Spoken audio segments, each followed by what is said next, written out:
তুই বুলেট, আরে ভাই তুই কি করলি ভাই? ভাই এটা কি করলি বুলেট? আরে ভাই, আরে আরে ভাই তুই পিঠে গুলি করলি কেন? গুলি করবি তো আমারে কয়েকদিন, আমি তোর লিগে এই বুকটা পাইতে দিতাম। মাফ করে দিন বড় ভাই, 5 কোটি টাকা সুপারি পাইছি। টাকা দিয়ে স্বপ্নের সাথে আমি ভালো জীবন শুরু করো।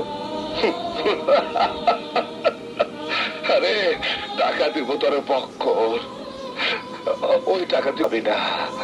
আমারে গুলি করছিস, ভালো করছিস, আমার তো আর ইয়ে নাই। বাইসে থেকে আমি আর কি বা করতাম? আমি একদিন তোর মতো একজনের পিছনে গুলি কইরা ঢাকা শহরের সিটি টেরর হয়েছি। আজ তুই আমার মতো টেরর গো, আমার মতো টেরর গো এই পরিণতি হয়।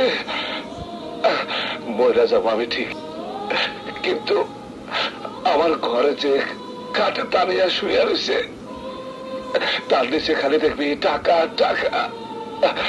আমি ভাই, আমি তোর সব কিছু দিয়ে গেলাম, কিন্তু শর্ত একটাই, তোর হাতের পিস্তল কবর দিতে হইব।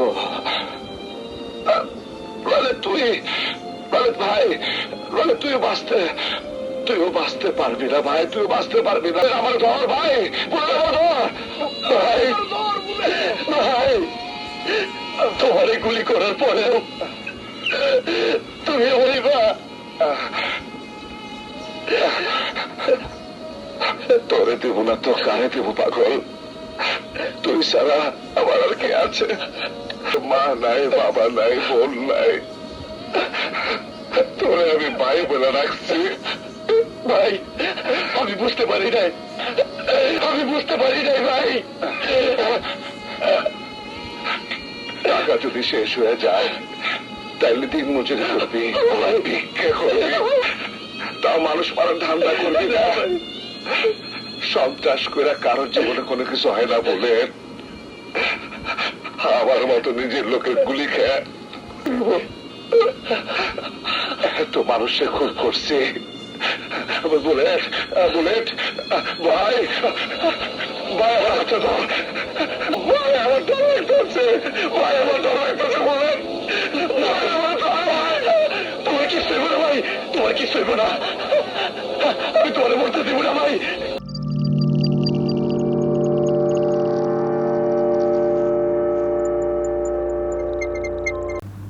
এক অসামান্য অভিনেতা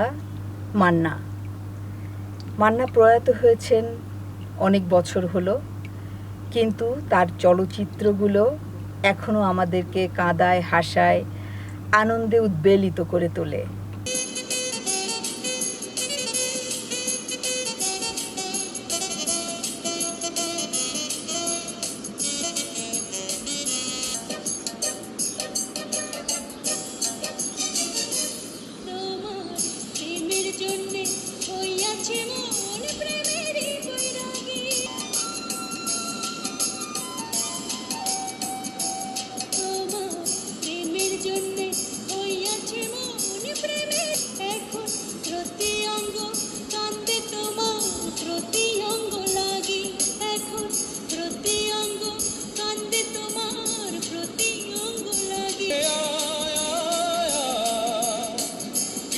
প্রেমের ঝড় উঠাছে আমার অন্তরা, ওরে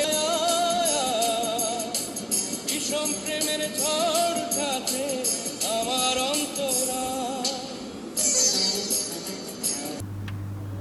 বলা যায় বাংলা চলচ্চিত্রে একটি অধ্যায়ের নাম মান্না, যার জীবনটাই চলচ্চিত্রের জন্য যেন উৎসর্গ করা হয়েছিল। তিনি ছোটবেলা থেকেই স্বপ্ন দেখতেন, মনে মনে লালন করতেন অভিনেতা হবেন, বাংলা চলচ্চিত্রের নায়ক হবেন। তার বাবা মা ভেবেছিলেন যে তিনি হয়তো ডাক্তার, ইঞ্জিনিয়ার বা এরকম তথাকথিত কোনো পেশায় তিনি নিজেকে এগিয়ে নিয়ে যাবেন, প্রতিষ্ঠিত করবেন। কিন্তু মান্না নিজের সেই ভালো লাগার জায়গাটি ধরে রেখেছিলেন এবং একদিন যখন দেখলেন পত্রিকায় যে সেখানে একটি অডিশন হবে চলচ্চিত্রের জন্যে, অভিনেতা খোঁজা হচ্ছে, তো মান্না সেখানে পরীক্ষা দিতে গেলেন এবং যথারীতি তিনি উত্তীর্ণ হয়েছিলেন।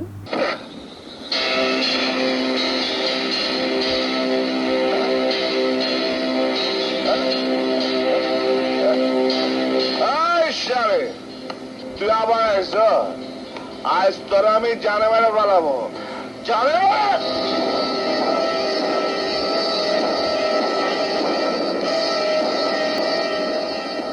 কি হলো, মারো, থেমে গেল কেন?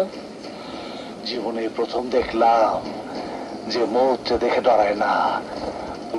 তুই এত সাহস পেলে কই? যে একবার মৃত্যুর স্বাদ পেয়েছে সে মরতে ভয় পায় না। বুঝছি আমি। ও খালা, ও খালা, তোমার ভাগ্নিকে বোঝাও খালা, এত তেরামি করা ভালো না। তোমার ভাগ্নির দুনিয়া কত কঠিন, ওরে ঘরে সামনে রাখো, নইলে দেখবা একদিন না একদিন মহল্লে ওর লাশ পড়ে রয়েছে। নীলা, ঘরে আয়। তিনি একটি সাক্ষাৎকারে বলছিলেন, আপনারা জানি না তার সাক্ষাৎকার হয়তো দেখে থাকবেন, তো তিনি সেই চলচ্চিত্রের অভিনেতা হয়ে গেলেন এবং সবচেয়ে মজার ব্যাপার, সবচেয়ে সৌভাগ্যের ব্যাপার এটাই যে তিনি যাকে মনে মনে স্বপ্ন দেখতেন, মনে মনে ভালোবাসতেন, যার মতো হতে চাইতেন, নায়ক রাজ্জাক, সেই রাজ্জাকের একটি অভিনয় তিনি করে দেখিয়েছিলেন তার অডিশনে এবং সেখানে রাজ্জাক সহ অনেকেই ছিলেন, গণ্যমান্য অভিনেতা, অভিনেত্রী, প্রযোজক, পরিচালক। তো তখন তিনি সেই অভিনয়টা রাজ্জাকের সামনে করতে পেরে এত বেশি আনন্দিত হয়েছিলেন যে তিনি পরবর্তীতে সাক্ষাৎ, এবং সেই যে তার যাত্রা শুরু এবং তার যে চলচ্চিত্রের শুরুটাও নায়ক রাজ্জাকের হাত ধরে। রাজ্জাক তাকে সিলেক্ট করেছিলেন চলচ্চিত্রের জন্যে এবং সেই থেকে তার পথ চলা আমৃত্যু। দর্শক মণ্ডলী, মনে আছে সেই হৃদয় বিদারক একটি দিন, যেদিন মান্না পৃথিবী ছেড়ে চলে গিয়েছিলেন। তিনি হার্ট ফেল করেছিলেন, তারপর তাকে আর বাঁচানো সম্ভব হয়নি। অনেক বড় হসপিটালে তার চিকিৎসা হয়েছিল কিছুটা সময়, সেটা নিয়েও নানা আক্ষেপ রয়েছে তার পরিবারের। তারপরও যদি তিনি বেঁচে থাকতেন হয়তো এই আক্ষেপগুলো আর থাকতো না। একটা বজ্রপাতের মতো যেন মান্নার চলে যাওয়া। তার দর্শক শ্রোতা, শুভানুধ্যায়ী কেউ মেনে নিতে পারেননি অকাল প্রয়াত মান্নার এই চিরকালের জন্য চলে যাওয়া। এত এত চলচ্চিত্র তিনি আমাদের উপহার দিয়েছেন, প্রায় 400 হবে। তিনি প্রায় 350 উপরে চলচ্চিত্র শেষ করে ফেলেছিলেন, আর হয়তো কিছুদিনের মধ্যেই তার 400 চলচ্চিত্রের মাইল ফলক তিনি স্পর্শ করতেন। মান্না আঙ্কেল মারা গেছে, আমি বিশ্বাস করি নাই বিষয়টা। কেন? বিকজ 14 তারিখে ওনার সাথে দেখা হয়েছিল, উনি প্ল্যান করছিল উনি একটা গাড়ি কিনবে, আর গাড়ির প্রতি ফ্যাসিনেশন ছিল ছোটবেলা থেকেই। আমাকে বলছিল যে মারুফ একটা গাড়ি কিনবো, ডাইহাটসু কুপেন, কেমন? তো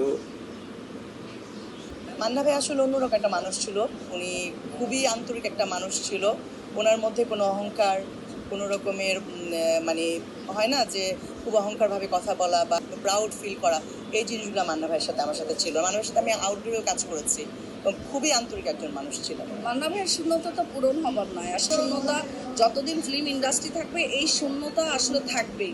আর আমার তো জানেনই আমার প্রথম হিরো, সো আমি প্রাণ ভরে তার জন্য দোয়া করে দিই যে তিনি জানি ওই পারে খুব ভালো থাকেন এবং আমরা যারা মান্না ভাইয়ের ভক্ত কিংবা আমরা যারা নায়িকা কিংবা আসে যারা মান্না ভাইয়ের ভক্ত তারা তাকে আজীবন মনে রাখতে পারবে তার ছবিগুলি বেশি বেশি দেখলে।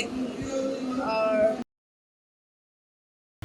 কিন্তু প্রকৃতি নীরবে বিধির লিখন লেখে, সেজন্যই হয়তো আমরা মান্নাকে হারিয়েছি যে কোনো একটা উপলক্ষে। কিন্তু মান্না তার চলচ্চিত্রের মাধ্যমে, তার অভিনয়ের পারঙ্গমতায়, তার নায়কোচিত সেই অবয়ব প্রায় 6 ফিট 1, এই দীর্ঘদেহী বলা যায় আমাদের দেশের। তো এই অভিনেতার নানা গুণ ছিল। মারা যাওয়ার পরে উনি দেখিয়ে দিয়ে গেছেন পপুলারিটি কাকে বলে, কত প্রকার ও কি কি। মানুষের মৃত্যুর পর আমার জানা মতো উনি যেটা পেয়েছেন তা গড গিফটেড, আল্লাহ প্রদত্ত। তো আল্লাহ তাকে নসিব করুন। ভারতবাসী আকাশচুম্বী আর ওইরকম পপুলারিটি না থাকলে অবশ্যই উনি সেই ধরনের ভালোবাসাটা উনি পেতেন না। পার্সোনাল লাইফে ওনার সাথে সম্পর্কটা আমার সবচেয়ে ভালো ছিল মান্না সাহেবের সাথে আমার।